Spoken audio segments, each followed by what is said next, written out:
this thing over with. You see the hatred he's got for Putin. It's very tough for me to make a deal with that kind of hate. He's got tremendous hatred. And I understand that, but I can tell you the other side isn't exactly in love with, you know, him either. So it's not a question of alignment. I'm aligned with the world. I want to get the thing set. I'm aligned with Europe. I want to see if we can get this thing done. You want me to be tough? I could be tougher than any human being you've ever seen. I'd be so tough. But you're never going to get a deal that way, so that's the way it goes. All right, one more question. Hey, I will respond to this. So look, for 4 years in the United States of America, we had a president who stood up at press conferences and talked tough about Vladimir Putin, and then Putin invaded Ukraine and destroyed a significant chunk of the country. The path to peace and the path to prosperity is maybe engaging in diplomacy. We tried the pathway of Joe Biden of thumping our chest and pretending that the President of the United States' words mattered more than the President of the United States' actions. What makes America a good country is America engaging in diplomacy. That's what President Trump is doing. Can I ask you? Sure. Yeah? Yeah. Okay. So he occupied it, our parts, big parts of Ukraine, part of East and Crimea. So he occupied it on 2014. So during a lot of years, so I'm not speaking about just Biden, but those time was Obama, then President Obama, then President Trump, then President Biden, now President Trump, and God bless, now President Trump will stop him. But during 2014, nobody stopped him. He just occupied and took. He killed people. You know what the contact line? 2015. 2014. 2014 and 2014. 2014. Yeah. So I was not here. Yeah, but that's exactly right. Yes, but during 2014 till 2022, yeah, the situation the same. The people have been dying on the contact line. Nobody stopped him. You know that we had conversations with him, a lot of conversation, my bilateral conversation, and we signed with him, me, like a new president. In 2019, I signed with him the deal. I signed with him, Macron and Merkel, we signed ceasefire. Ceasefire, all of them told me that he will never go. We signed him with gas contract, yes, but after that, he broken this ceasefire. He killed our people and he didn't exchange prisoners. We signed the exchange of prisoners, but he didn't do it. What kind of diplomacy, JD, you are speaking about? What do you mean? I'm talking about the kind of diplomacy that's going to end the destruction of your country. Yes, but if you Mr. President, with respect, I think it's disrespectful for you to come into the Oval Office and try to litigate this in front of the American media. Right now, you guys are going around and forcing conscripts to the front lines because you have manpower problems. You should be thanking the President for trying to bring it into this conflict. Have you ever been to Ukraine that you say what problems we have? I have been to. Count once. I've actually watched and seen the stories, and I know what happens is you bring them on a propaganda tour, Mr. President.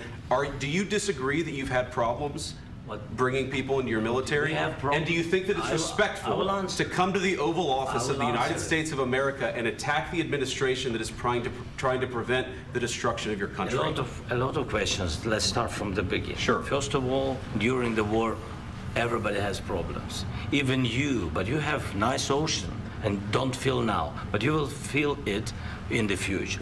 God bless. You don't know that. God bless. God bless. You will not have a war. Don't tell us what we're going to feel.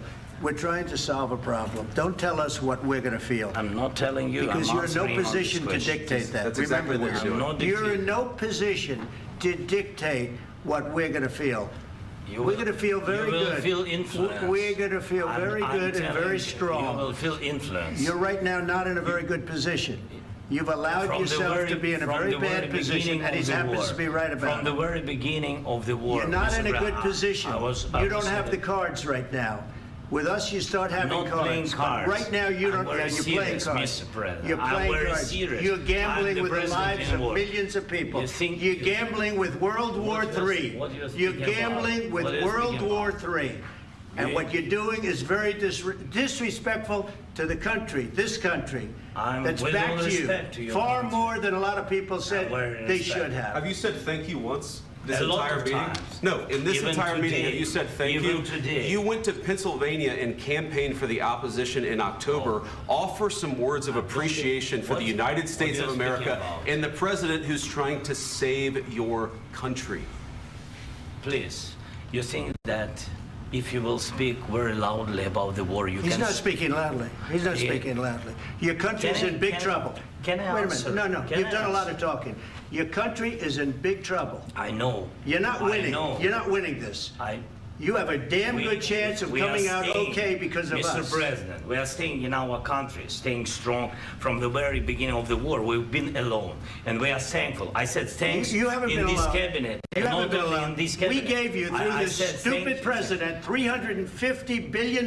You voted We gave for you your military president. equipment, You and your voted men for are your brave, president. but they had to use our military. What about if, West if you didn't have You our invited military me- equipment, you invited if me you to didn't speak. have our military equipment, this war would have been over in 2 weeks. In 3 okay? days, I heard it from Putin. In 3 days, this is something Maybe new. less. In 2 weeks, of course, yes. It's going to be a very hard thing to do business like this. I Again, tell you. just say thank you. I said a lot of accept times that thank there, you accept to that- American people. Accept that there are disagreements, and let's go litigate those disagreements rather than trying to fight it out in the American media when you're wrong.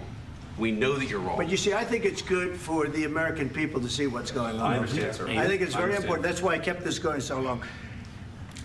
You have to be thankful. You don't have the I'm cards. thankful. You're buried there. Your people are dying. tell you You're again, running I low know. on soldiers. Don't- Listen, don't, please, you're running Mr. low on President. soldiers. It would be a damn good thing. Mr. And then President. then you tell us, I don't want a ceasefire. I don't want a ceasefire. I want to go and I want this. Look. If you could get a ceasefire right now, I tell you, you take it so the bullets stop flying and your men stop getting killed. Of course, we want to stop the war. But you're I saying said- you don't want a ceasefire. But I said to you, I want a ceasefire. with guarantees. Because you'll get a ceasefire faster than an agreement. Ask our people about ceasefire, what they think. That wasn't doesn't with matter me. for you what- That what wasn't this with me. means. It That was with wasn't with you. a guy named Biden who was not a smart person. This That is was your, with, this that was is with your Obama. president. It was your president. Excuse me. That was with Obama, who gave you sheets, and I gave you javelins. Yes. I gave you the javelins to take out all those tanks. Obama gave you sheets. In fact, the statement is Obama gave sheets and Trump gave javelins. You got to be more thankful, because let me tell you, you don't have the cards. With us, you have the cards. But without us, you don't have any cards. One more question to Mr. Vice President. I'm sorry. It's going to be a tough deal to make, Um, because the attitudes have to change. what if Russia breaks ceasefire? What if Russia... This thing over with. You see the hatred he's got for Putin. It's very tough for me to make a deal with that kind of hate. He's got tremendous hatred. And I understand that, but I can tell you the other side isn't exactly in love with, him either. So it's not a question of alignment. I'm aligned with the world. I want to get the thing set. I'm aligned with Europe. I want to see if we can get this thing done. You want me to be tough? I could be tougher than any human being you've ever seen. I'd be so tough. But you're never going to get a deal that way, so that's the way it goes. All right, one more question. Hey, I want to respond to this. So look, for 4 years in the United States of America, we had a president who stood up at press conferences and talked tough about Vladimir Putin, and then Putin invaded Ukraine and destroyed a significant chunk of the country. The path to peace and the path to prosperity is maybe engaging in diplomacy. We tried the pathway of Joe Biden of thumping our chest and pretending that the President of the United States' words mattered more than the President of the United States' actions. What makes America a good country is America engaging in diplomacy. That's what President Trump is doing. Can I ask you?